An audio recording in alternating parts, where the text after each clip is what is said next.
Hello, everybody. Welcome to the Common Man's Compass with David and Justin.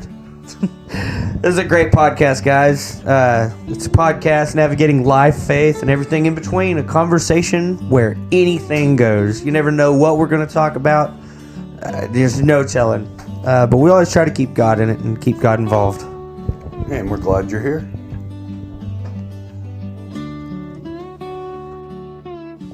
Happy New Year's, everybody. What's going on, folks? I hope everyone had a safe and wonderful holidays. Hope so, too. It was an interesting one. Did Santa come and see you? Oh, my gosh. How was your New Year's? My New Year's was good. I went to to my brother-in-law's concert. Okay. Zach Webb. I do some freelance work, I guess you would say. I help set up and tear down the set. Cool. Yeah, it was pretty fun. I don't stay up past 10, so It's because we're old. right. I think we got home around 3:30. Oh, heck yeah. Yeah, I'm feeling it. I bet so. So, New Year's resolution. You have any? Do I have a New Year's resolution? Yeah. To do better than I did last year. I'm just playing. No, I don't know. I would have to say, just to try to further my walk with God, do the best I can. I don't know. That'd be about it, man. I'm pretty blessed, man. God really takes care of me, and and I don't really have anything I could wish for, Right. other than try to do better, by God. I figure you were one of those New Year, new me. No, not even close. What you see is what you get. I have two. Okay. I'm going to officially throw my razors out, and I Okay. want to try to do a year. I know. Yep. You already know what I'm saying. I get about 3, almost 4 months, and then I'm like, I gotta shave. I look too much. People have recognized me. I gotta shave. I just one day want to see you grow. I hope you do it. I want to see you grow a beard for a year.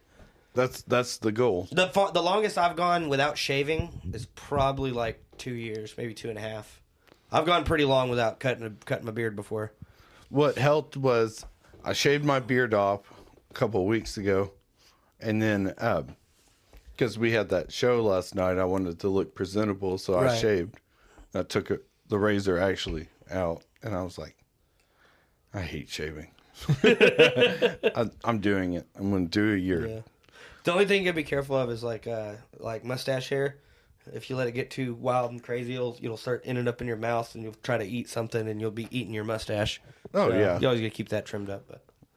But That's the thing. I'm not going to trim. I'm not going to do you're not doing nothing. because when I trim the beard, and then the next day I'm like, I'm going to trim a little bit more, and then I shave. And so you're just gonna like full on natural. yeah. Bring it on, baby. And I know I'm losing hair, but I'm going to grow my hair out too. How'd your wife feel about this? She doesn't know yet. Surprise. Right. She don't really care. She always just rolls her eyes because she knows I'm going to shave. Right. Yeah. And then my other one, I'm going to try to read 10 pages a day Okay. of books, theology, biblical books. I'm gonna try to step a little closer there. Yeah. All right. And I was listening to these guys, and they were talking about reading 10 pages a day, at least 10 pages a day. That's about a book a month. So that's 12 books in 1 year. Oh, nice. So I was like, I might do that. Because I'm like, 10 pages, that sounds good. That's not... I think that would depend on the book, though. Right. If you read, I don't know, 10 pages of the Bible. If you read 10 pages of the Bible every day, that's 365 times 10, whatever that would be. Let's do some math. Curious. I think that would be hard because I'd like to read sections of the Bible and then chew on that, think about it, kind of work that out. That's about 3,650 pages. Right. That's So I don't know. Is that the whole Bible? That's not the whole Bible. The Bible's pretty big. I've never counted the pages. I read it, but I've never sat here and been like, how many pages are in here? But the Bible, it's not like a comic book. Right. It's not something you can just read. I mean, people read it all the time. Oh, I read the Bible, but like to understand and absorb the Bible, Yeah. I don't think you can read that way of the Bible. I don't know. So, that may depend on the person, but I see what you're saying. It's better if you sit and study it. I think I'm going to study for my life. There you go. I think I'll study the Bible throughout my whole life and just keep learning, keep growing. That's good, though. But I do want to get into books about like the church history and about where this church come from, why did that church split from that church, kind of learn about the different thoughts and ideas about Christianity. Yeah. So, but I also want to read like the classics, and this one is going to be different because I have read some books, but I did the audio book, so I didn't really read the book. I just listened to it, but I didn't absorb it. Some books I did, but some books I just had it in the background. That's what I usually do. Is like if I'm when I'm reading the Bible, there's I like to read it myself, but I also like to audio read. So sometimes I'll do the audio Bible and I'll follow along. Right. And that's nice sometimes. But I think it's best. I think I absorb it better if I read it. Oh yeah, 100%. Because I was driving the trash truck and listening to books, but it was I wasn't reading the book. Yeah, you weren't into it. It's kind of like, oh, I listen to this kind of music, but you're not really listening to It's like background noise. Right. Yeah. So this time I plan on, this will get me off of the TV, off of that. And That's good, though. that's the goal. And it's not really like New Year, new me, but my doctor said if I want to get healthy, I need to walk 30 minutes a day. It's part of getting old, bro. Yeah. And taking fish oil. Speaking of, are you going to eat black-eyed peas for New Year's? No, I hate them. It brings you luck. No, it doesn't. I don't believe in luck and karma. I believe in Jesus Christ. I do believe karma is Hinduism, is it not? Is that Yes. right? I do believe. Correct us if we're wrong there, but I do believe karma is Hinduism. Black-eyed peas. I don't really remember where that came from, but it's a superstition as well. So it is now again. Correct me if I'm wrong, but I don't believe superstition and God go together. So I actually looked up where the beans, the black-eyed peas, came from. Okay. They come from West Africa. Okay. And they used to symbolize good fortune and warding off evil. Okay. And when they arrived in the American South, because of the slave trade, that they brought over black-eyed peas, but it became like famous and people started eating it around New Year's, was actually in the Civil War, that when the North were in the South, they didn't eat black-eyed peas. They thought it was food for the animals. Yeah. So the superstition was the Confederate soldiers ate the black-eyed peas and it kept them alive throughout the winter. Right. So that's where that comes from. But did you know that there was also collard greens and cornbread went with it? Yeah, see, I like collard greens, but I can't stand cornbread either. I don't like, there's very few things on this planet that I can say I don't like at all. And that's cornbread, hominy, and black-eyed peas. I can't stand any of the three of them. Being from the South, cornbread is Yeah, I know, and I hate cornbread. Cornbread. I'd rather have some cheddar biscuits. That's like saying, "Oh, I don't eat tortillas," and you're from Texas. Like, Okay, yeah, that would be pretty weird. I don't know if I've ever met anybody that said they didn't like tortillas. right? But the collard greens represent money, and cornbread represents gold. So they would eat that for wealth for the coming year. So they would have luck and wealth for the coming year. That's interesting. It's a whole lot of superstition. Oh yeah. Let's see what else I can find on here. But yeah, so 1863, they started making it like a New Year's resolution. I keep saying the wrong word, but it was like a tradition. That's why I eat black-eyed peas. I love them, but not a lot of people, like my wife, she don't like them, so I don't get them but once a year. So it's like your one time to say I like Right. black-eyed peas. Well, and you know, I don't have a problem with people eat, like, you don't eat black-eyed peas for, you know, for New Year's as a traditional thing. I don't care about that, and I don't really care what any, like, if that's your choice to do in life, that's on you.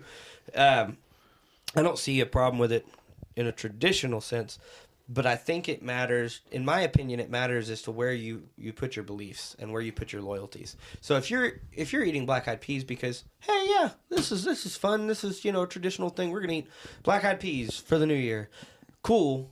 But if you're eating black-eyed peas because you think it's gonna bring you good fortune in the new year, and you're putting your faith in those black-eyed peas, you're putting your faith in the wrong place. You should be putting your faith in God, not in some magical black-eyed peas. So, like, what happens with you in your life is, I mean, you can say up to chance, the things that we're going to go through in life, a lot of it is stuff that, you know, was caused by us in some way, form, or fashion. And then you have to look over and you have to also say, whatever God's plan is. Right. We do have free will, make no mistake. That's why I said, you know, whatever you've, you know, put yourself into, because we do have free will, but on the same note, you have God's plan, and you can't believe that these magical beans are going to make you have a good year. I don't believe that you can really full-heartedly believe that these beans are going to magically make you have a good year, and then turn around and say, oh, well, also, you know, I believe in God. You can't believe in two gods. You know, I'm not saying you're saying those beans are God, but I am saying you're putting your loyalties in the wrong place. Right. But it also, I think it's a mental thing. Like, I'm going to eat these beans and they're going to make me, like, wiser and healthier or whatever. Well, you're going to start looking at the world a little bit wiser because I have this magical beans. That's just brainwashing yourself. Right. It's still dumb. I like and like I said, I don't have a problem with any traditions. You know, tradition. I feel like tradition is different from belief. There is a difference. If you're doing something out of tradition and it ain't hurting nobody, all right, whatever. But if you're doing it out of belief, that's different. Right. Now, that being said, that opens up a whole giant bowl of worms. You can't be like, oh, you know, it's tradition that we go rob a bank once a year. You know, that's not okay to do. Let me be very clear. If it's sinning and it's against God, it's not okay. And you want to follow the law. You don't want to be breaking the law. You don't want to ruin your life. You know, but I get what you're saying, but I also think on that same note, you kind of got to look at your tradition and say, why is this a tradition? Right, I agree. You know, and so like something harmless like we eat black-eyed peas for New Year's. Well, why? Well, you know, a couple of generations ago, they thought it brought them luck. Yeah. So it's one of those, do I believe in the tradition, or do I just do it because it's tradition and it's something fun that the whole family does? Right, yeah, that's my point. I think that's where the line is. Am I doing this because it's fun and we're just, you know, this is just fun? Or am I doing this because I believe that this is going to bring me luck? Because no, it's not going to bring you luck. And a lot of people don't like to hear that. There's plenty of people that I do know that call themselves, you know, Christians, which is great. I'm not going to question their walk with God ever. That's not my business to do. It's not my place. I don't want to have to answer for that. But what I will say is it looks very contradictory when you're saying, I'm a Christian, but karma's going to take care of that person. What? That don't fit together. Who's karma? Yeah, that don't fit together. Telling someone good luck, that's you can sit on tradition with that. Everybody says, hey man, good luck, hope it works out, Everybody says that. But the difference is whether you truthfully, hardcore believe, as we just spoke about the beans, oh, well, yeah, these beans, that's going to bring good luck. It's going to bring good luck. Shouldn't be counting on luck. You shouldn't put your faith in luck. You shouldn't put your loyalty in luck. You should put your faith and your loyalty in God. And you should trust that God's got you and God's going to take care of you. Do you think putting in your faith in God will bring you luck? Well, that's an interesting twisted Yeah. thought. Yeah. That is I will say this. I'm not speaking for God. That's what I'm going to tell you. I can say that God says 100%. Jesus says that, like, if you follow me, you will be what is it called? Persecuted. Persecuted like I am. Yeah. So he says that, like, you follow me, you're going to have bad luck. Look at how well, he doesn't use the word luck, Right. but I see what you're saying. Well, and look at how the disciples died. Like, Right. Holy cow. And that's interesting, too. There's plenty of people that'll tell you, it's all fake, it's fake, it's fake, it's fake, it's fake. Anybody that knows what Watergate is knows how fast those guys gave up the goat. But all of these disciples carried that belief to their grave, and they died in terrible ways because of it. Like, And they keep finding Yeah. more artifacts and more right. proof. Yeah, yeah. You know what just about anybody on this planet would do to get out of a lie? Or to get out of torture like that? They would tell a lie. They would back out of their belief. If someone came and said, David, well, or me, or whoever, if someone said, hey, you're going to be skinned alive for your beliefs, you got a lot to think about right there. Now, if you do know, though, like in their shoes, this is going to suck, but I know where I'm going. You know without a shadow of a doubt, yep, I'm going to heaven. This is going to hurt real, real bad, but I'm going to be with Jesus. I'm going to see Jesus. I know Jesus is real. I know God is real. Then, yeah, you're going to do what they did, and you're going to die for that. But if they were to be lying, if they weren't telling the truth and they were being dishonest, do you think they'd have died with that? No. They'd have been trying so hard to back out. They'd have been like, wait. I've changed my mind. Oh, yeah. So it's interesting. Super interesting. And it's like the people that were crucified, it was a public thing. So, like, going into these towns that they were preaching to, you would see people hanging on crosses. So it would be constant.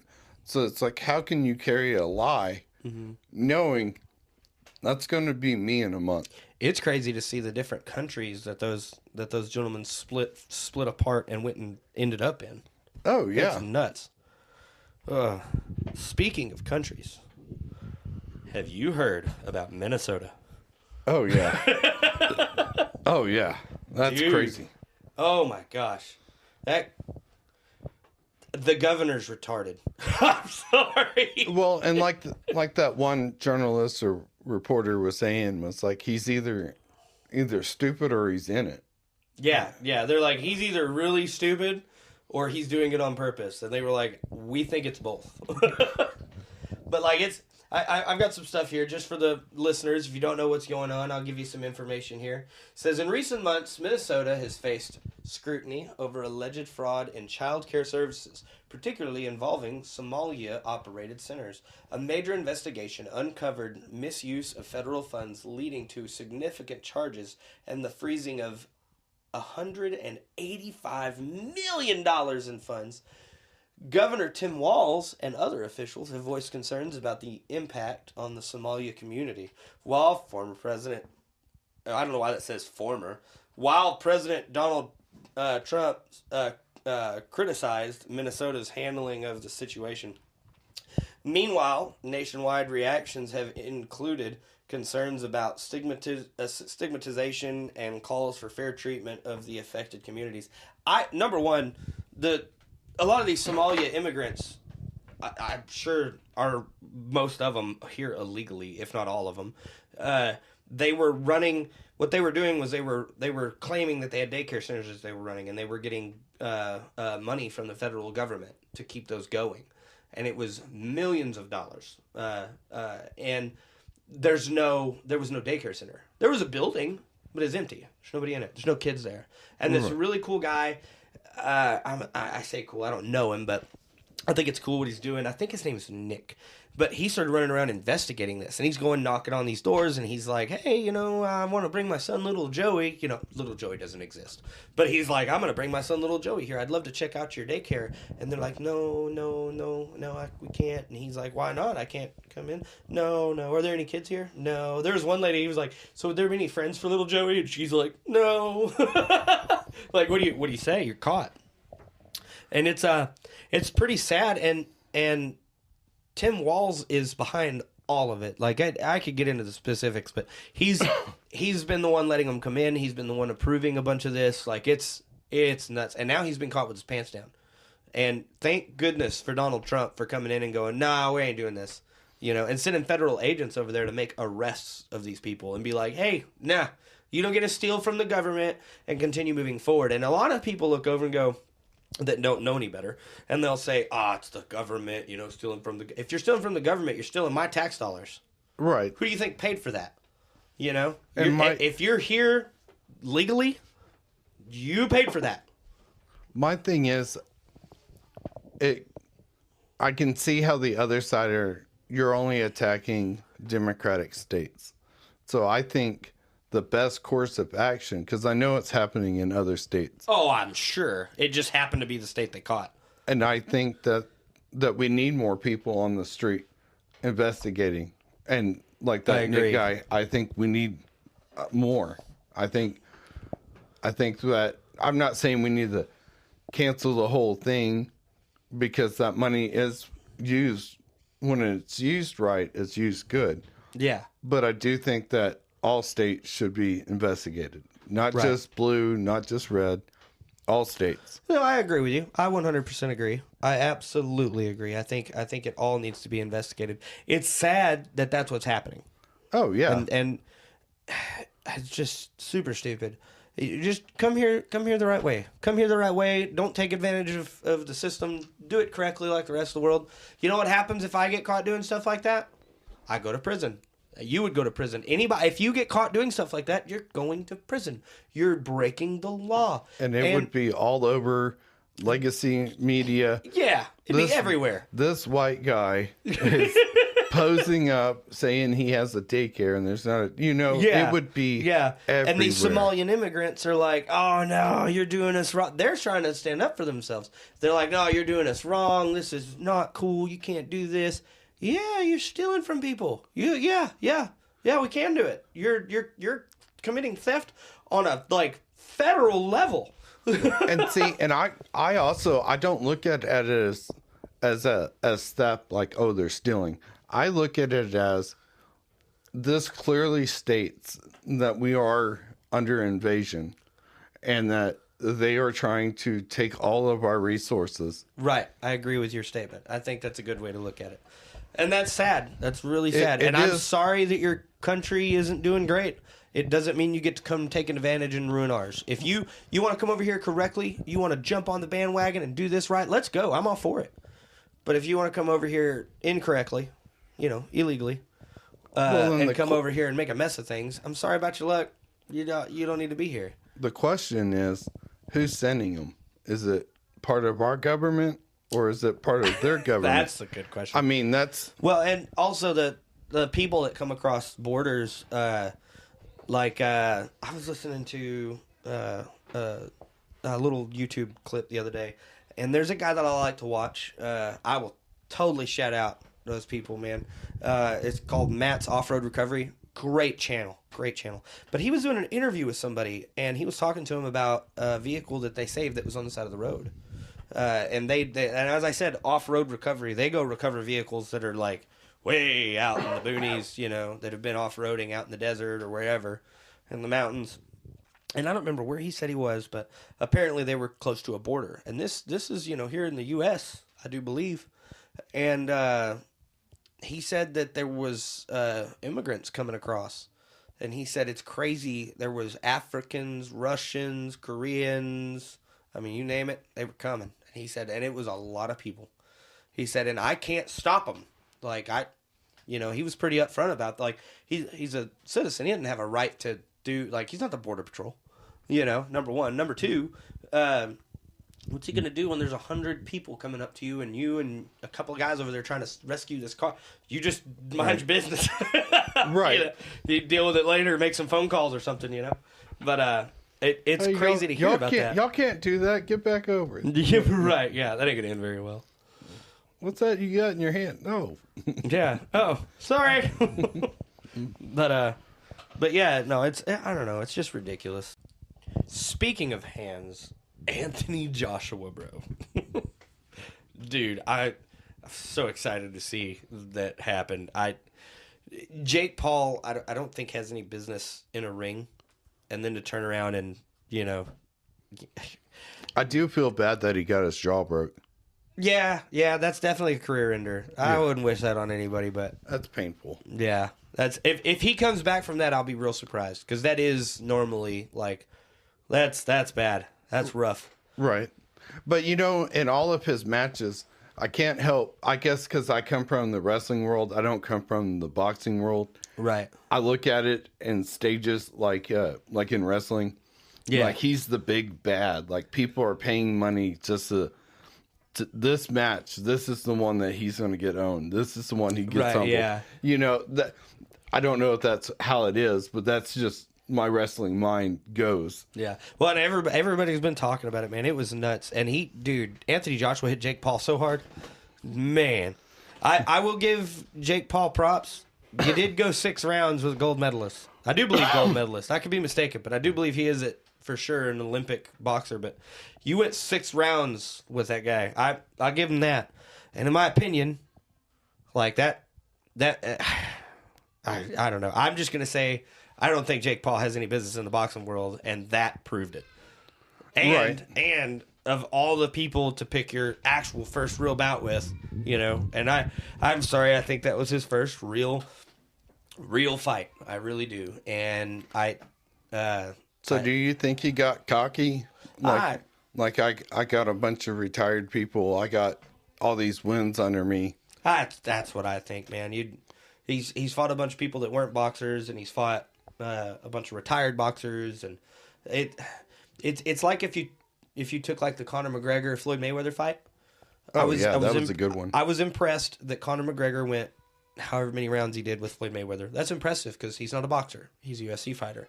So you tied a hand behind his back and put him in the ring with a boxer.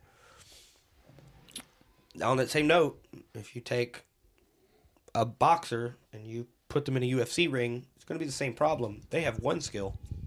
The UFC fighter has multiple and can use them all. Am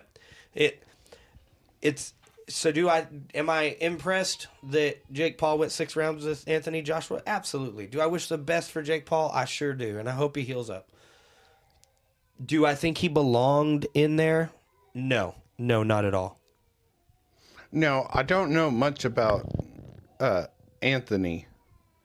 Can you tell me some of his backstory?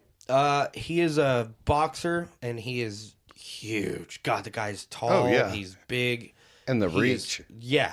Oh, my gosh. His arms are like 1,000,000 miles long. I think he cut... correct me, folks, if I'm wrong, but I think he cut 20 pounds just to fight him. And I want to say he's 265, I think. Let's look it up. I'm gonna use the googly here. See, Ask Google a I question. never heard of him until this. What are the stats on Anthony Joshua as far as his height, weight, and win record? But yeah, I'd never heard of him until this match. So he's got 29 wins and 4 losses, with his weight typically hovering around 250 to 252. Recent fights, though he's weighed heavier in the past, around 254. He's 6'6" with an 82-inch reach. Good night, man. Man. Yeah, it is crazy. He's had 0 draws. His stance is unorthodox. Oh my gosh, dude, he is a force to be reckoned with, man. I I definitely wouldn't want to get in the ring with him for the amount of money that was handed over just for being a fighter in that fight. Yeah, I'd do it, but oh man, you'd have to pay me a bunch of money because he would beat the snot out of me. I would be the guy that's like, all right, so I make more money on the third round and I just run around. You can't get me. You can't knock me out if you can't catch me. Right, yeah. But my problem is he's got some long legs, too. It's He's like, probably going to catch me. Oh, he got me. All right, I'm done. I'm going home. Thanks. Y'all have a good night. I'm out. Right. Dude, Anthony Joshua's a big guy, man. He just got in a car wreck, too, apparently. Oh, no. In another country. I don't remember the country. I want to say they said Nigeria, but I could be totally mistaken on the name. But apparently he was in from what I heard, a pretty serious car accident. Like a head-on collision or something. Or maybe they hit a car that was sitting still. I don't remember what happened, but he was hurt.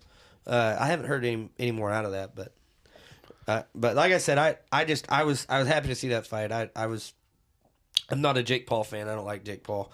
That being said, everybody's got their team they root for.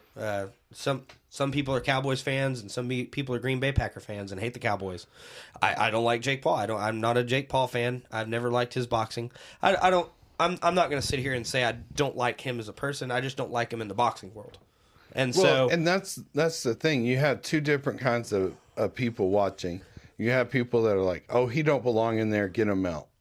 And then you have the other group that's like, let's see what the kid's got. Yeah. Well, and if he had like legit some really, really good boxing skills, I'd be impressed, but I just don't think he does. And then you see him go up against somebody that really, really does, and he just got worked over really bad, and it was pretty embarrassing. It was an embarrassing fight for him. Now, what did he do before he started the boxing? Wasn't he in the UFC? No, not even close. No, he was a YouTube influencer. Okay. Well, to me, that being said, that doesn't mean you can't go be a boxer, but it does mean to me, you gotta be good at it. That's impressive. If you go from being now, his brother is what is it, WWE or whatever? Yes. Yeah, Logan. Now he's the prime guy with the prime drink. I believe. Think so. Yeah. But yeah, and he's pretty good, and he got the same thing his brother got. Like, oh, you don't belong here, But but that's a different world. It still takes skill. I didn't say it didn't take skill. Let's slow down now. It definitely takes skill, but I'm just saying it is a different world. Because like to take a bump, like to sell a bump to make it where it looks like you actually hit the canvas hard, but that canvas is like plywood, right? Yeah, with a rug on top of it. Yeah. I mean, they've gotten better at making it safer, right? But when the guy gets on the top rope and he bounces off of that and does like a corkscrew, that's some serious acrobatics. Oh yeah, yeah. I'm not saying there's not any skill in it, but I am saying it's a different world. I don't know. Boxing and wrestling are two different worlds. I don't know. In the early 90s, they actually had boxing in, like on Monday Night Raw. Oh, really? Yeah, it was pretty cool. What was his name? Brent Gunn, okay. Billy Gunn's brother. He was in it, and man, like he looked pretty good. Yeah, they had a bunch of people in there, but yeah, pretty cool stuff. That's interesting. That's super crazy. I know that some people wanted to see more like a UFC type wrestling in there. And I'm surprised they haven't done it yet. I'm not saying they won't, because they like to take influence. Like they saw the what are they, the Mucha Labra, the Luchadors? Yeah, and they were watching how successful it was in Mexico, and they brought that mainstream, and then they went to, I think, Japan. They've gone all over the world, and they're watching how they wrestle and say, oh, that's pretty good. I think that will work in the audience. Yeah, that is interesting. But yeah, so I would love to see like a UFC match in the WWE. I think that would be pretty cool. That would be interesting.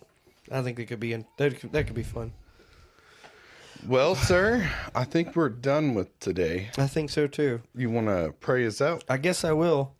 Lord, thank you for this day. Thank you for such a good New Year's. Thank you for family and such a wonderful time, Father. Thank you for everything you do for us. For it's in Jesus' name we pray. Amen. Amen.